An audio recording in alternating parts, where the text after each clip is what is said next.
Un šodien esam satikušās beidzot Beidzot. ilgi gaidītajā pasākumā Fórums cilvēkiem. Kā tu jūties, kādas tev sajūtas? Es jūtos, kā te jau kāds iepriekš teica, ka te ir tāds burbulis ar līdzīgi domājošiem. Jā, es jūtos beidzot savā burbulī. Kādas tev bija sajūtas, plānojot tēmu, domājot par to, ko tu stāstīsi šodien auditorijai?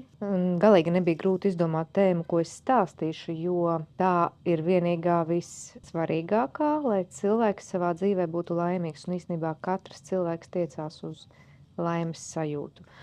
Un tad es domāju, kā es varu iedot tādu recepti cilvēkiem, vecākiem, skolotājiem un viņu bērniem līdz ar to ar laiku, kas derētu visiem. Vienu recepti visiem. Saka, ka tādas nav, bet es izgudroju. Un es par to pastāstīšu. Jā, un tu stāstīsi šodien par izglītotu un laimīgu, Jā. ar lielajiem burtiem laimīgu cilvēku. Saki lūdzu, vai laime un izglītība ir savienojami jēdzieni, un kā tos apvienot? Tieši gatavojoties arī nonācu līdz secinājumam, ka laimīgs cilvēks vienmēr vairāk vai mazāk būs izglītots cilvēks. Taču ļoti labi izglītoti cilvēki diezgan bieži nemaz nav laimīgi.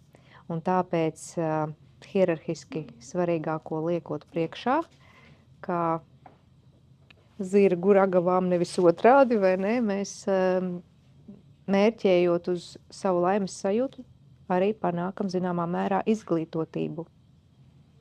Saki lūdzu, kā izglītības sistēma var kļūt par vietu, kur bērns uzplauks, nevis pielāgojas?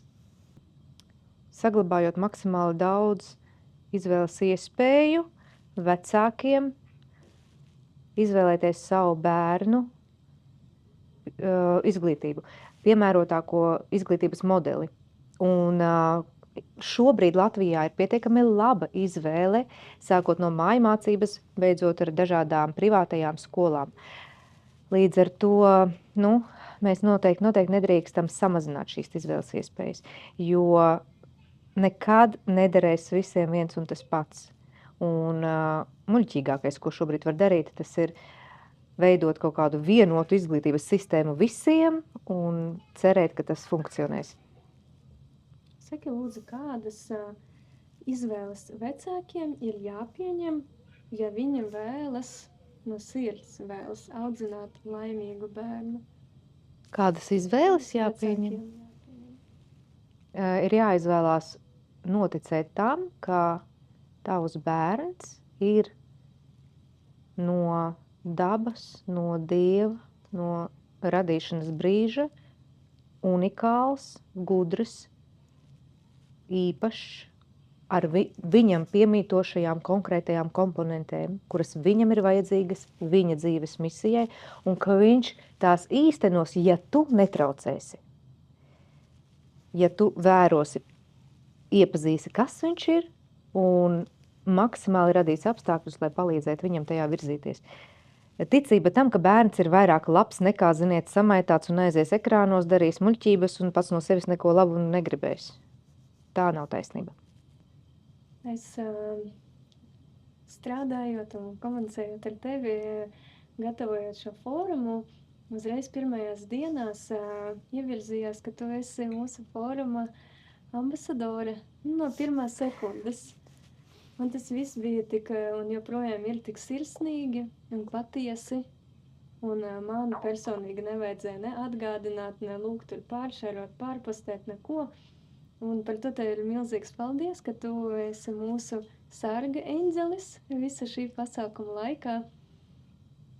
Saki lūdzu, šis ir pirmais pasākums par šādu tēmu Latvijā. Un tas ir diezgan drosmīgi rīkot kaut ko no nulles, nevis tehniski, bet runāt par šādu nērtu tēmu.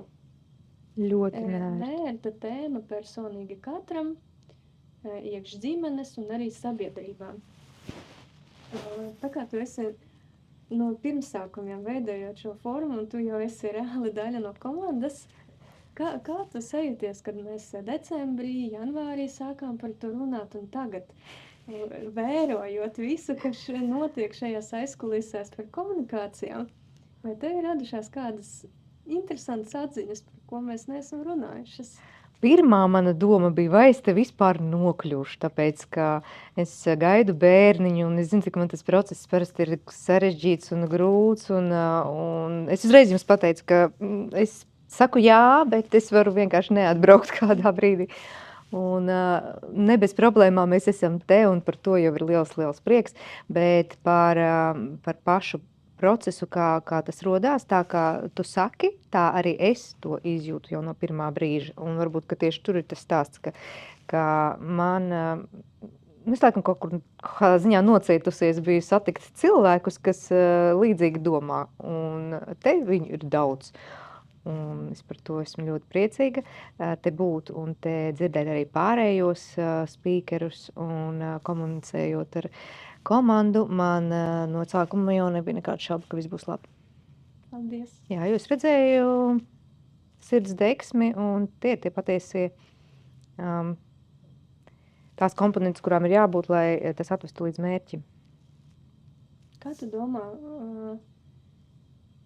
nekāda sabiedrībai ir nākotne, bet kam ir jānotiek, lai sabiedrība, manuprāt, paliek drošāka runāt, drošāk izcelt arī savas, jautājumus, problēmas, par kurām, kuras sabiedrība pati radījusi, teiksim, par izglītību, un kopā viņas arī risināt. Vai tas vispār ir iespējams? Grūti. Tas ir grūti tāpēc, ka cilvēki ir aizmirsuši vienu svarīgu lietu, ka neeksistē neviena cita patiesība ārpus tevis, ka nav nekur citur. Neviens tev no malas nevar pateikt, ka tikai tā vai tieši tā un ka tas ir vislabākais. Un cilvēki ir aizmirsuši uzticēties sev un savam radītājam, kā viņš ir iecerējis, mūs katru, un ka tur ir tā patiesība, un ka man neviens no malas nevar pateikt, ka šādi dzīvo, tā dari, tā nedari, ka tikai es par to lemju, un tas ir grūti, jo tur ir daudz bailes, daudz draudi, tur ir riski ar, sākot ar reputācijas zaudēšanu, ar to, ka tiks izstumts no sabiedrības kāds un tam līdzīgas lietas. Un tās viss ir bailes, tas viss ir bailes no kauna, no kaut kādiem pazemojumiem, no miljonas lietām, no kurām nevar pārstāt baidīties tikmēr, kamēr neatrod savu iekšējo asi, savu īsto, kas es esmu. Čau! Un noslēgumā, kāds tev ir laba vēlējums vecākiem? Mācieties būt par vecākiem. Ir skolas, kur to māca. Vienkārši ejiet un māci. Es arī nezināju, kā. Es ļoti daudz kļūdu pieļāvu. Ļoti daudz. Un kad es ieraudzīju savas kļūdas jau ļoti uzskatāmi, kad mēs ar vīru konstatējām, ka ir jāsāk mācīties. Mūsu vecākajam bērnam bija jau 4 gadi. Kas notika par tiem pirmajiem 4? Daudz kas slikts. Mācieties. Pirms vēl vispār tiek izplānota ģimene un bērni nāk pasaulē. Paldies tev liels!